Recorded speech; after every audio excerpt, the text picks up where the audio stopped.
Good morning, children, and welcome back to the digital classroom of Vikram Juneja.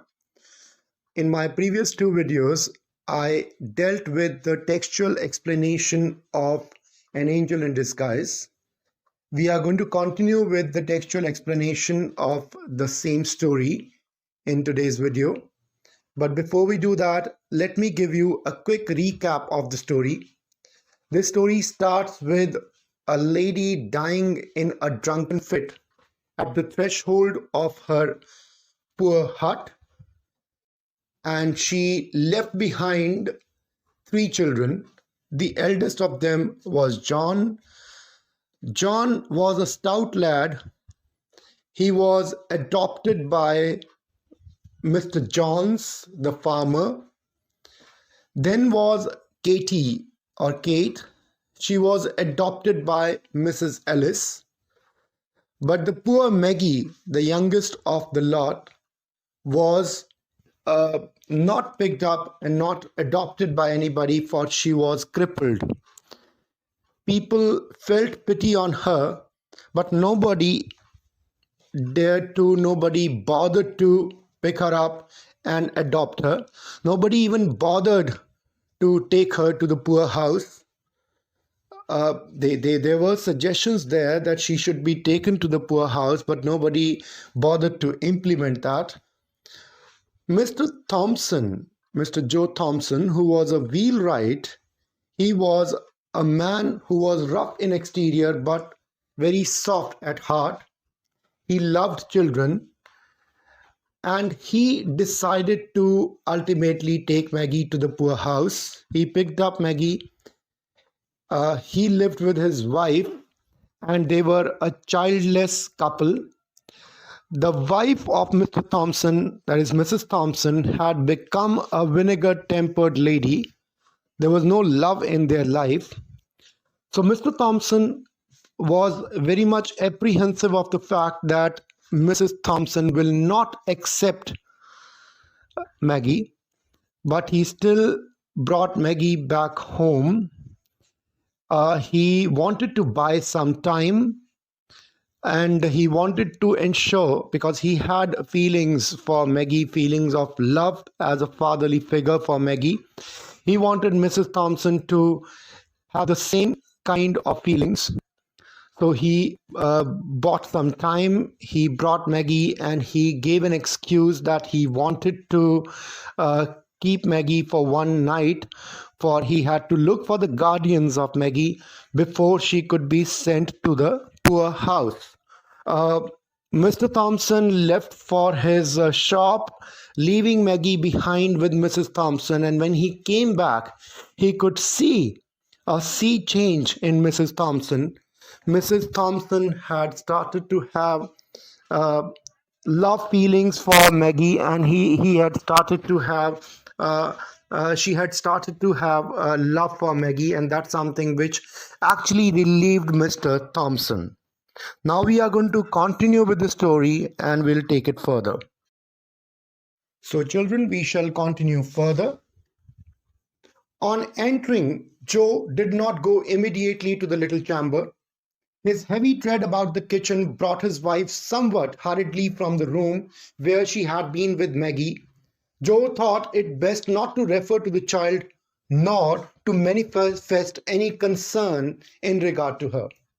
So Joe Thompson had already seen his wife from outside, of course, sitting with Maggie. He went straight to the kitchen, and his heavy footsteps actually made his wife aware that Joe Thompson was back home. So she hurriedly went from the room towards the kitchen.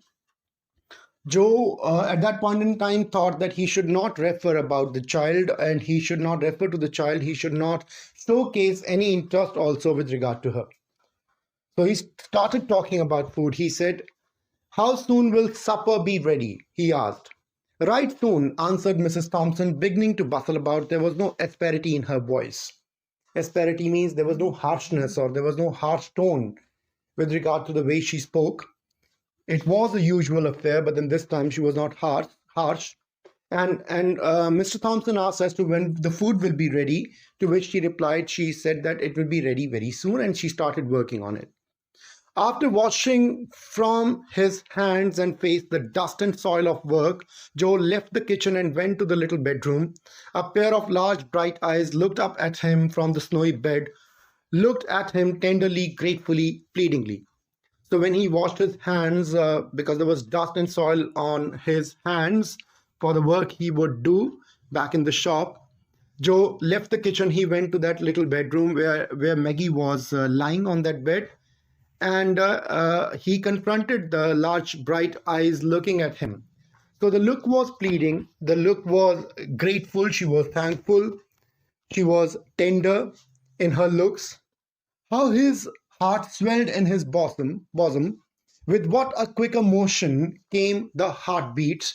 Joe sat down and now, for the first time, examining the thin frame carefully under the lamplight, saw that it was an attractive face and full of a childish sweetness which suffering had not been able to obliterate. Now, Joe's heart actually was filled with happiness and with pleasure on seeing that child, that tender child, those tender looks, and his heartbeats. Actually, there was a quicker motion of the heartbeats because of the happiness he received at looking at the child.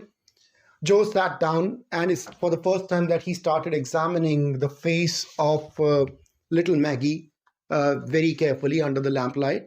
And it was an attractive face. It was full of childish sweetness, and the suffering which he had had in the past had not been able to remove or destroy the sweetness on the face. Your name is Maggie, he said as he sat down and took her soft little hand in his. He held the hand of Maggie and he asked her a question. Is your name Maggie? She replied, yes, sir. Her voice struck a chord that quivered in low strain of music. The way she spoke, of course, there was a shivering kind of a tone. Okay, and she replied in yes. Have you been sick long? Yes, sir. What a sweet patience was in her tone. There was patience in the way she was replying. And when Mr. Joe Thompson asked Maggie if she had been sick for a long time, she said yes. Has the doctor been to see you? He used to come. So he asked another set of questions there. He asked if the doctor has already come to see you earlier, and she replied, yes, he used to come earlier, but not lately. No, sir. Have you any pain? Sometimes, but not now. When had you pain? This morning my side ached and my back hurt when you carried me. So there were other questions asked, and to which when he asked as to if the doctor had been coming lately, so she replied no. And then she said that he asked if she actually suffered from any pain. So she replied that she suffered from the pain this morning when Joe Thompson lifted her. Okay, so this morning my side ached and my back hurt when you carried me. It hurts you to be lifted or moved about? This was another question. If it hurt Maggie when she was lifted, okay, or carried around. It, yes, sir. She said, yes, your side doesn't ache now. No, sir. So he asked if your side is aching right now, if there's pain on the side right now. She replied, no. Does it ache a great deal? So what's the, is it like a great deal that there's this pain? To which she replied, yes, sir, but it hasn't ached any since I have been on this soft bed. So she actually made it very clear that she was comfortable over there on that bed. She said, of course, it hurt on many occasions, but now it had stopped. It has not ached since she was lying on that soft bed of Joe Thompson. The soft bed feels good. So Mr. Thompson asked, is this soft bed making you feel better? To which she replied, yes, sir, so good. What a satisfaction mingled with gratitude was in her voice. There was satisfaction, there was a mixture of satisfaction, and there was a mixture of thankfulness. When she spoke this, she said, yes, it feels so good lying on this bed. Supper is ready, said Mrs. Thompson, looking into the room a little while afterwards. So she came afterwards. Mrs. Thompson came and she said that the food was ready. Joe glanced from his wife's face to that of Maggie. She understood him and answered. Now, why he glanced from his wife's face to Maggie's face is to check as to what is to be done with Maggie and if the food is to be provided to her. She can wait until we are done, then I'll bring her something to eat. There was an effort of indifference on the part of Mrs. Thompson, but her husband had seen her through the window and understood that the coldness was assumed. Now, this is something where she replied, Mrs. Thompson replied that she can wait till, of course, we have finished our supper. And she was trying to be indifferent to Maggie, but then, of course, it was obvious to Mr. Thompson, for he had already seen Mrs. Thompson sitting and talking to Maggie. So he realized that this coldness was obvious for her to showcase at this point in time, but there was a sea change in her ultimately. Joe waited after sitting down to the table for his wife to introduce the subject uppermost in both of their thoughts. But she kept silent on the theme for many minutes, and he maintained a reserve. Now, Joe wanted Mrs. Thompson to actually start off the discussion on Maggie as to what he had thought as to what was to be done with Maggie, but Mrs. Thompson did not introduce the subject matter on when they were having supper, and so Mr. Thompson also kept a reserve about it. At last, she spoke up and she said, "What are you going to do with the child?"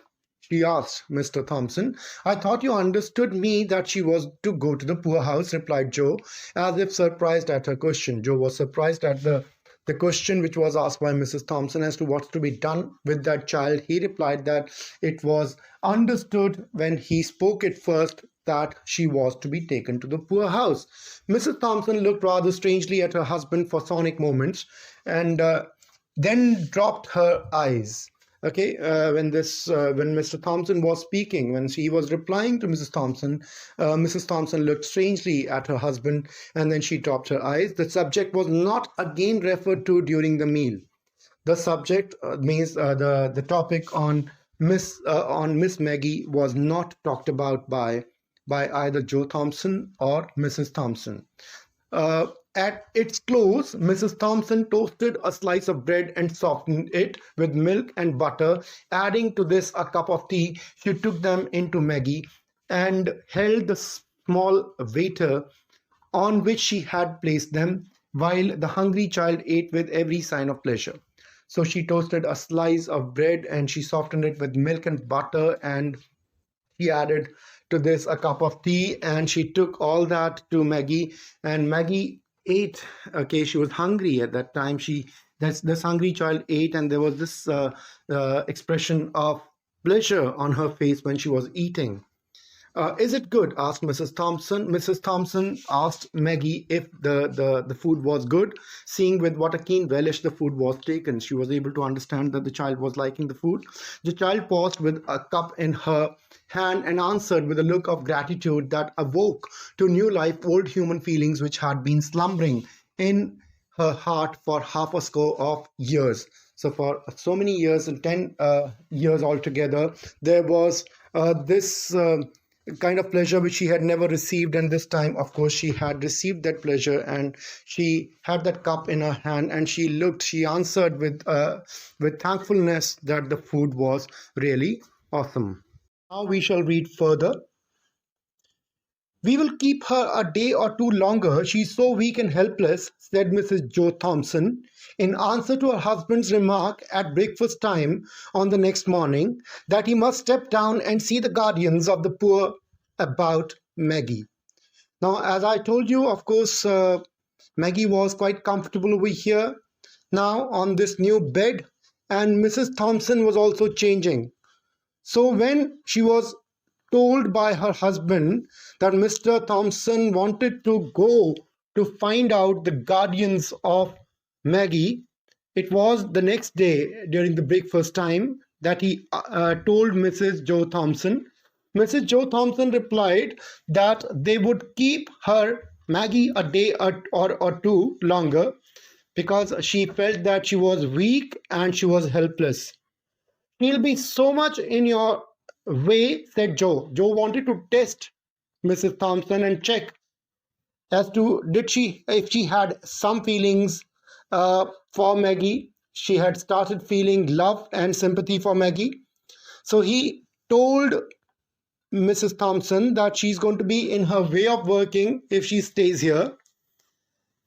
Mrs. Thompson replied, I shan't mind that for a day or two, poor thing. Now, Mrs. Thompson's remarks, of course, brought in the fact that Mrs. Thompson had changed. She said that she would not mind keeping her for a day or two because Maggie is a poor thing. Joe did not see the guardians of the poor on that day, on the next, nor on the day following. In fact, he never saw them at all on Maggie's account, for in less than a week, Mrs. Joe Thompson would as soon leave thought of taking up her own abode in the almshouse as sending Maggie there. But Joe Thompson did not go to see the guardians the next day, and he did not go to see the guardians the day following. In fact, he never went to see the guardians of Maggie. For in less than a week, Mrs. Thompson would, she had left the thought of taking up her into the poor house, and she had decided that Maggie is going to stay with her forever. What light and blessing did the sick and helpless child bring to the home of Joe Thompson, the poor wheelwright? Now, Maggie turned out to be a blessing for the poor wheelwright, Mr. Thompson. The blessing because Mr. Thompson and Mrs. Thompson had accepted, had adopted Maggie, and in turn, Maggie had brought happiness in their lives. It had been dark and cold and miserable there for a long time just because his wife had nothing to love and care for out of herself, and so became so irritable, ill-tempered, and self-afflicting in the desolation of her woman's nature. Mrs. Thompson had been living a life of irritation. She had been living a sore life. She had been ill-tempered. She had been self-afflicting here. She was very, very sad, and she was living a kind of a remorseful life. There was no love in her life. It was a miserable, cold, dark life which she had been living till now. Now, the sweetness of that sick child looking ever to her in love, patience, and gratitude was as honey to her soul, and she carried her in her heart as well as in her arms, a precious burden.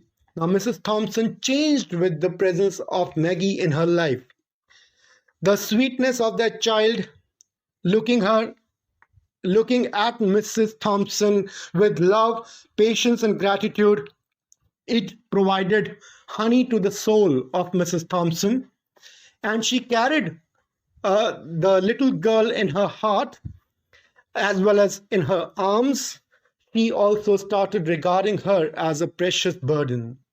As for Joe Thompson, there was not a man in all the neighborhood who drank daily of a more precious wine of life than he. So Mr. Thompson's life had changed. It was a remarkable change with the presence of Maggie. Mr. Thompson realized that his wife had also changed. She had become loving, she had become caring, and all the soreness, all the bitterness, all the cold-heartedness had gone away from the life of Mrs. Thompson, and Mr. Thompson would drink the wine, the precious wine of life every single day, and that precious wine of life was the moments he would actually spend with his wife and his child, Maggie. An angel had come into his house disguised as a sick, helpless, and miserable child, and filled all its dreary chambers with the sunshine of love. So Maggie was the angel in the life of Mr. and Mrs. Thompson, and she had filled the life of Mr. and Mrs. Thompson, and all the dull chambers of the house of Mr. Thompson and Mrs. Thompson were filled with the sunshine of life, the sunshine of love, because of the presence of this sick and helpless and miserable child, Maggie. Maggie was the angel who had come in disguise into the lives of Mr. and Mrs. Thompson and had changed the life of Mr. and Mrs. Thompson remarkably. So did Mr. Thompson actually act. He was also the angel in disguise for Maggie, for he had changed the life of Maggie. Maggie would have been a poor, helpless child, a miserable child, if he had not brought her into his life, into his home, and he had not taken care of. So children, this was with regard to the explanation, the textual explanation of the story. In my next video, I'm going to discuss the theme, the title justification, and the character sketches of the various characters in the story. Till then, goodbye, take care, have a nice day. God bless you all.